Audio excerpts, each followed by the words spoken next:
Hi friends, எல்லோருக்கும் வணக்கம். இன்றைக்கி நம்ம சேனலில் ஒரு vlog பார்க்க போகிறோம். இப்போ டைம் பார்த்தீங்க அப்படின்னாக்கா 6 o'clock ஆகுது. இப்போ தான் பனியெல்லாம் கொஞ்சம் தெளிஞ்சிட்டு இருக்குது. இப்போ காலையில் early morning எழுந்துக்கிறது கொஞ்சம் கஷ்டமாக தான் இருக்குது. பெங்களூரில் நைட் டைமில் 12 degrees Celsius வரைக்கும் டெம்பரேச்சர் போகுது. இது லாஸ்ட் இயர் கம்பேர் பண்ணுறப்ப ரொம்ப கம்மி. இருந்தாலும் கொஞ்சம் தண்ணியிலலாம் கை வச்சு வேலை செய்கிறதுக்கு ரொம்ப சிரமமாக தான் இருக்குது. பட் இருந்தாலும் குழந்தைங்களுக்கு 8:15க்குலாம் ஆன்லைன் கிளாஸ் ஸ்டார்ட் ஆகிடும்.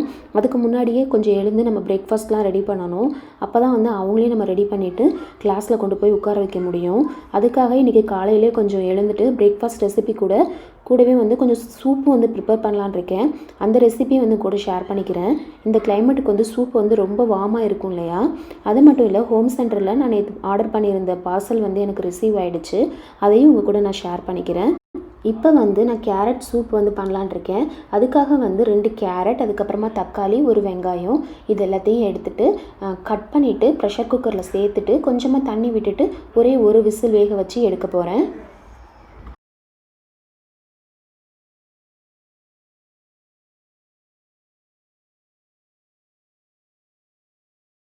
ப்ரெஷர் ரிலீஸ் ஆனதுக்கப்புறமா நம்ம இந்த கேரட், வெங்காயம், அதுக்கப்புறமா தக்காளி வேக வச்சோம் இல்லையா? இது நல்லா ஆறுனதுக்கப்புறமா மிக்சியில் அரைச்சி எடுத்துக்கலாம். ஒருவேளை சூட்டோடு நம்ம இதை அரைச்சோன்னா கொஞ்சம் டேஸ்ட் மாறிடும். ஆறுனதுக்கப்புறமா நல்லா அரைச்சிட்டு இந்த வேக வச்ச தண்ணியையும் கீழே கொட்டாமல் அதையும் நம்ம சூப் கூட ஆட் பண்ணிக்கலாம். 10லேருந்து 12 மிளகை இது கூட சேர்த்து நல்லா அரைச்சிக்கோங்க.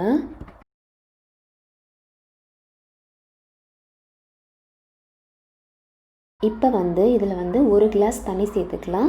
தண்ணி சேர்த்துட்டு அதுக்கப்புறமா நம்ம ஒரு கொதி அளவுக்கு விட்டுட்டு இறக்கிடலாம். இறக்குனதுக்கப்புறமா நம்ம பவுலில் சர்வ் பண்ணிடலாம். சூப்பில் தேவையான அளவு உப்பு சேர்த்துக்கோங்க. நான் அதை ஆக்சுவலாக சொல்கிறதுக்கு மறந்துட்டேன். ஆனால் இன்றைக்கி நான் சூப்பில் உப்பு சேர்த்து தான் செஞ்சுருந்தேன்.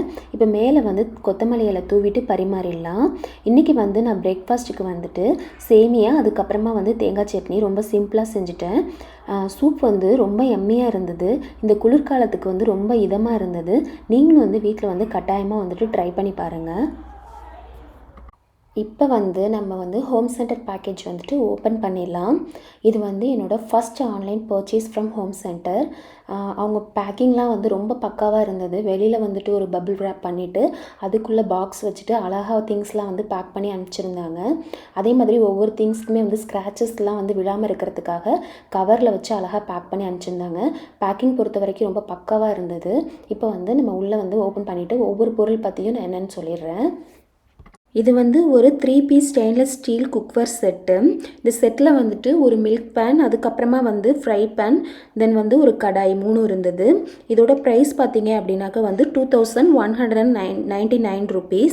இப்போ ஆஃபரில் போயிட்டுருக்கிறதுனால ஆஃபர் ப்ரைஸ் 1539 rupees.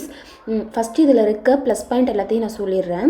இதோட ஹேண்டில் பார்த்தீங்கன்னா ரொம்ப ஸ்டர்டியாக இருக்குது. அந்த ஸ்க்ரூலாம் நல்லா மோல்ட் பண்ணிவிட்டு நல்லா ஃபினிஷிங் நல்லா இருந்தது. இது அவ்வளோ சீக்கிரமாக மற்ற கடாய் மாதிரி கலண்டுட்டு வரும்லாம் தோணலை. அந்த அளவுக்கு நல்லா ஸ்ட்ராங்காக இருந்தது. ஹேண்டில் 3த்துலேயுமே நல்லா ஸ்ட்ராங்காக இருந்தது. அதோடு மட்டும் இல்லை, இது நம்ம இண்டக்ஷன்லேயும் கம்ப்ளீட்டாக யூஸ் பண்ணிக்கலாம். ஸ்டெயின்லெஸ் ஸ்டீல் அப்படின்றதுனால கண்டிப்பாக யூஸ் பண்ணிக்கலாம்.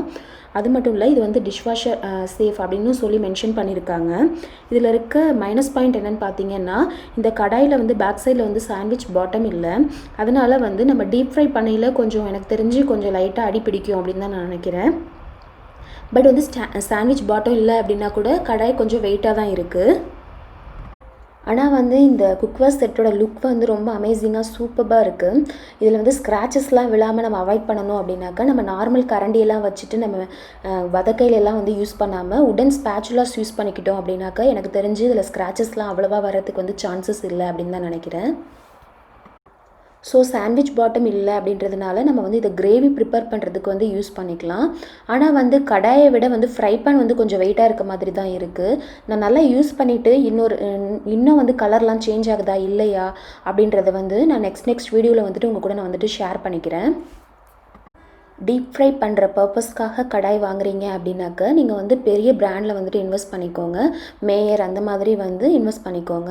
நார்மலாக வந்து கிரேவி, ரசம் அதெல்லாம் பண்ணுறதுக்கு வந்து இந்த பேனே வந்து ஓகே தான். இன்றைக்கி வந்து இந்த பேன் பற்றின டீட்டெயில்ஸ் வந்து உங்களுக்கு யூஸ்ஃபுல்லாக இருக்கும் அப்படின்னு சொல்லி நான் நம்புகிறேன். இன்னொரு இன்ட்ரெஸ்டிங்கான வீடியோவில் உங்கள் எல்லாரையுமே மீட் பண்ணுறேன். அது வரைக்கும் பை பை, ஸ்டே சேஃப்.